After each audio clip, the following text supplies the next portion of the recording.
Alright, good evening mga kabsat. Mega love shout out. Kamusta na mga kakabsat? Medyo late tayo nakauwi ngayon kasi meron tayong concert kanina, no? Sa park, concert the park. Pero okay lang yan mga kabsat. Ito, pag-usapan na natin yung main topic natin kaagad.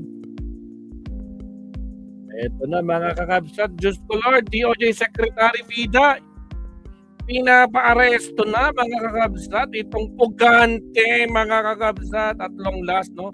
Pinapakilos na lahat ng mga ahensya, no, ng NBI at PNP na ako po inutusan na arestuhin ang puganteng si Bato de la Rosa nang walang delay. Ay, Diyos ko po, Rudy. Ano yan? Forthwith? Ay, sa wakas. O, sige. Huwag na natin patagalin to. Let's do this. Mabsat, pakinggan na natin si Vida. Ito. Yung mas mahaba. Ay, asa na yun? Huwag na natin patagalin. O, ito. I would like to confirm the Philippine law enforcement agencies, Philippine law agencies, which would include the PNP, the National Bureau of Investigation, are now tasked to effect the arrest of Senator Bato de la Rosa. Yun! Senator Bato is a fugitive from justice. Pugante, ha? Kayo mga garapatang dides, lahat kayo, mga attorney, mga kalyado ni De La Rosa, pugante yung amo nyo. And he should be brought to the ICC to Nako po! Itatapon sa ICC. Nako po, sigurado, hindi na magkanto, hindi na matutulog to. Sigurado, makikinig siya sa sinabi ni Trillanes na huwag siyang natutulog ng dalawang mata kundi nakaganan na. Nakaganan. Okay, nakaganan. Diyos ko po, Rudy. Wala nang tulugan to. Diyos ko, Lord Rudy. face the charges before him. Yo, Confirm. The Philippine law enforcement agencies, which would include the PNP, the National Bureau of Investigation, are now tasked to effect the arrest of Senator Bato de la Rosa. Nako, saklap yan. Senator Bato is a fugitive from justice. And he should be brought to the ICC to face the charges before him. Yan, magtatago na yan sigurado, no? O ito, galing sa kanto, no?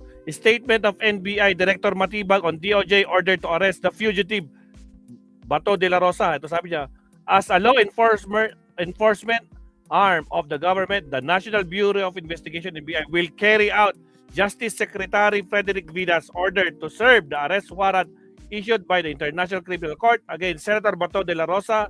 The order is to arrest Senator Bato de la Rosa, so we will do without delay, said NBI Director Melvin Matibag. In carrying out the arrest, we will strictly abide by the rules and ensure it is done professionally, as we always do. Matibag emphasized, adding, fugitive Senator de la Rosa will be arrested whether he likes it or not because we have implemented the law without fear or favor. From the outset, the NBI has been consistent in its position that De La Rosa must be arrested based on the ICC arrest warrant issued against Senator for a cause for crimes against humanity related to Duterte's administration bloody war on drugs.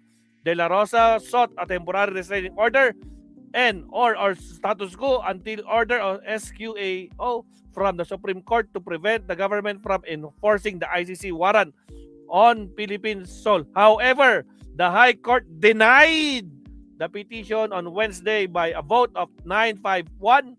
That's why we are effecting the arrest in the absence of TRO from the Supreme Court, Matibag explained. Nako po!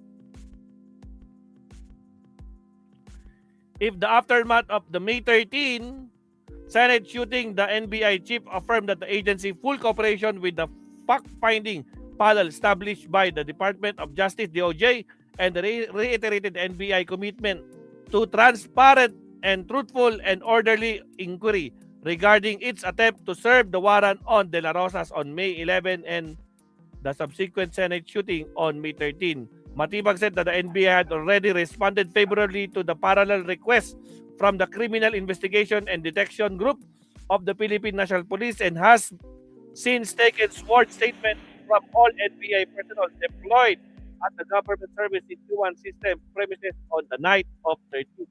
He added that the NBI granted the CIDG full access to all available video recordings, radio communication, and other relevant materials in the possession related to its operation from May 11 to May 13. Nako po ba to?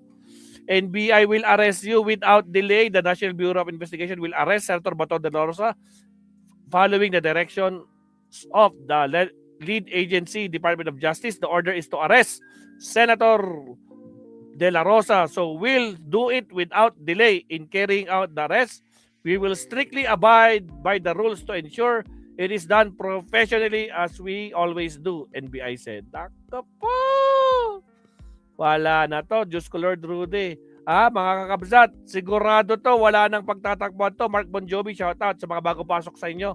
Shoutout sa inyo. Puntahan natin kagad si Attorney Enzo Mabsat for more explanation. Puntahan natin si Attorney Enzo.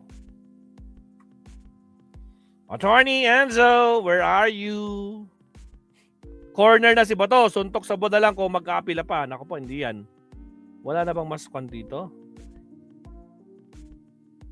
19 minutes ago. Sige, ito na nga lang.